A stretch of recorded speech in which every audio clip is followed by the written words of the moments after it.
Bernardo eta Catalina.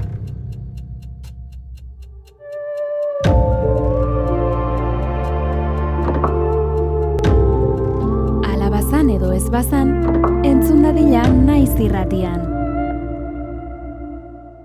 Baziren bi anai, bizkiak ziren, eta beti entzun da zukaten 11 urte betetzerakoan opari berezi bat jaso behar zutela, eta justu zen bere urte betetzearen bezperaguna.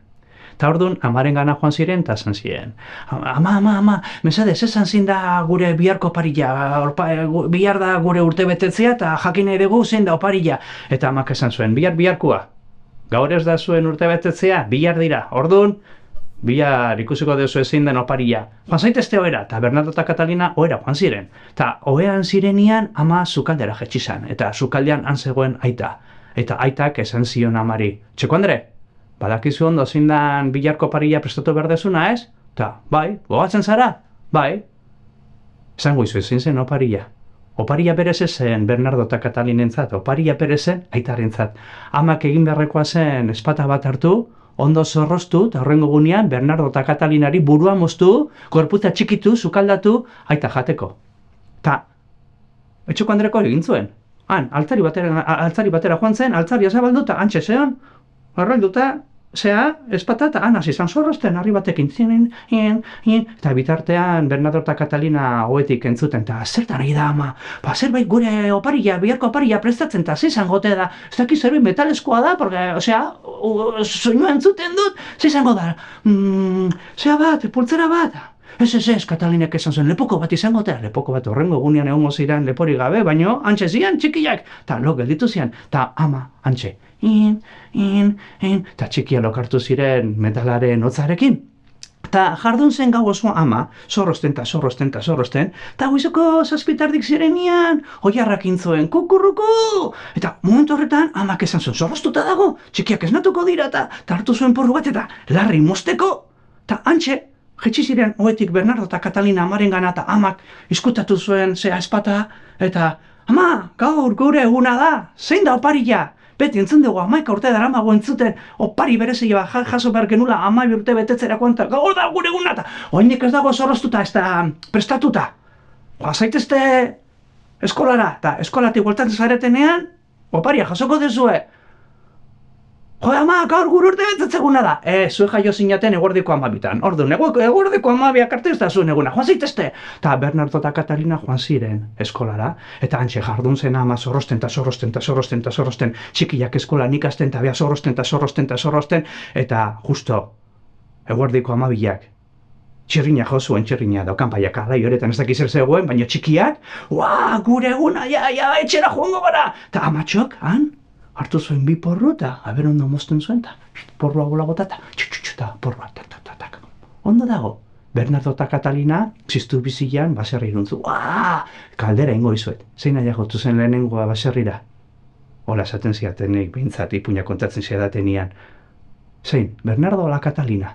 Lehenengo llegatu zena, Bernardo izan zen. Bun, ama, zein da gure oparilla? Ta ama iskutatu eta antxe espata.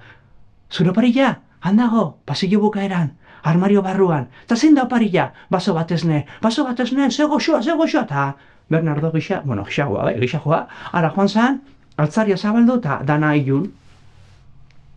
Ama, hemen ez dago esnerik, eta amak esan zion, sartu gehiago burua. Baina ama, hemen esnerik ez dago, sartu gehiago burua. Baina ama, eta amak, burua moztu zion, gorputza txikitu, haragizatiak bildu, lapiko batean sartu, eta garai bateko ama zenez, dan aprobetxatu behar dela, trapu bat hartu zuen odolaz, azalda egiteko, dan aprobetxatu behar da, eta lurrean ziren porruak bota, eta patatak baitare, eta antxe lapikoa tapatu eta zutan jarri.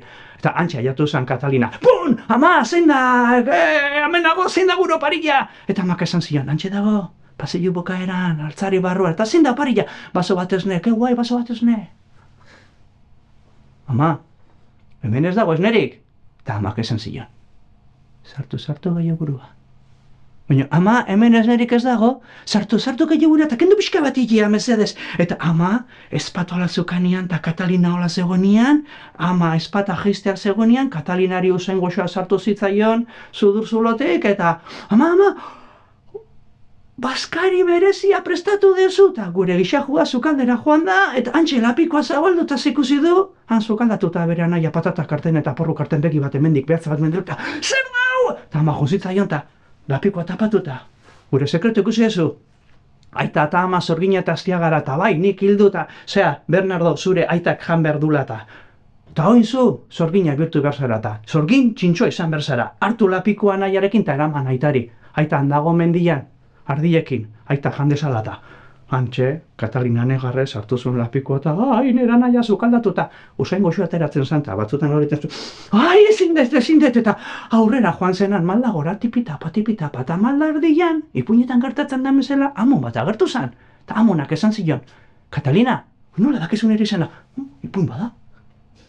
Zer dara mazu lapiko barruan? Nera naia zukaldatuta, aitak amak hilduta, aitak jateko, gogoratu. Aitak jaten duenean, ezurrak lurrera botako ditu. Zu jaso bertituzu berak botatako ezur guztiak. Eta azken ezurra jasoten dezunean, aitak esango dizu.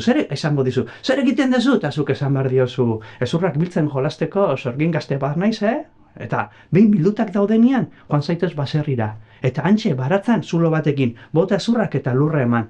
Agertuko zaizu ama, eta amak esango dizu. Zer egiten dezu? Eta zuk esan behar dezu, baratzuriek lantzen udarako, behar honak dira sopak egiteko, eta bale! Eta amona agertu zen bezala, desagertu zen. Katalina ziztu bizian, aitaren gana, han zegoen, aita ardi artean, eta aita hartu janeria, Bernardo, bazen garaia, 12 urte pentsatzen, hor hartu zuen esku bat, eta zurrak lurrera, eta bitartean Katalina jasoten, esku bat!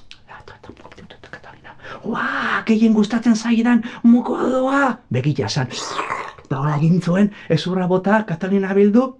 Zer egiten dezu? Zurrak biltzen, jolasteko zorkin gazte bat naiz eta oso ondo, joan zaitez etxera. Eta Katalina korrika jetxi zen etxera, eta zeak, amonak esan zuen bezala, zulo bat egin zuen baratza, normaren aldamenean, ezurrak bota, lurra eman, eta ama agertu zen. Zer egiten dezu? Baratzuriak lantzen udarako, sopa iteko eta honak dira, oso ondo, guazen oera! Eta joan ziren. Baina horrengo gunean, ez eta asmatu ze jaio zen, ezurrak landatutako tokian. Zuaitz bat, zagarondo bat, eta zagarondoren gainean, adar baten gainean eserita Bernardo, eta Bernardok eskuan zeukan, esku baten zeukan laranja, eta bestia ezpata, hola. Eta justu agertu zen aita, eta, zer da, baina, Bernardo, laranja goxi hori emango diozu zure aitari? Bai hartu, baina aldez aurretik, 3 aldiz egin beharko dezu salto Espainia ezpata gainetik, eta aitak intzuen 1, 2, eta 3. saltoan txuaz, aita txispun. Han agertu zen ama eta, Bernardo, zer laranja goxo dakazu eskuan, emango diozu amari? Eta, esan zion, bai, hartu, baina aldez aurretik, 3 aldiz egin beharko dezu salto ezpata gainetik, eta amak 1, 2, eta 3. xaz, aita ama hila baita ere. Eta han agertu zen Katalina eta... Bernardo, laranja goxo hori emango diozu arrebari? Bai, zuri bai, arreba hona zarata. Baina aldez aurretik 3 aldiz egin beharko dezu salto ezpata gainetik. Eta Katalinak, 1, 2, eta bukaera ez dizuko, 1, 2, eta 3. Bernardok ezpata altzatu zuen, eta zaten dute han bizi direla elkarrekin lasai. Eta alabazan ederbazan, zardadillak alabazan, eta gerdadilla, nahi dezuen herriko plazan.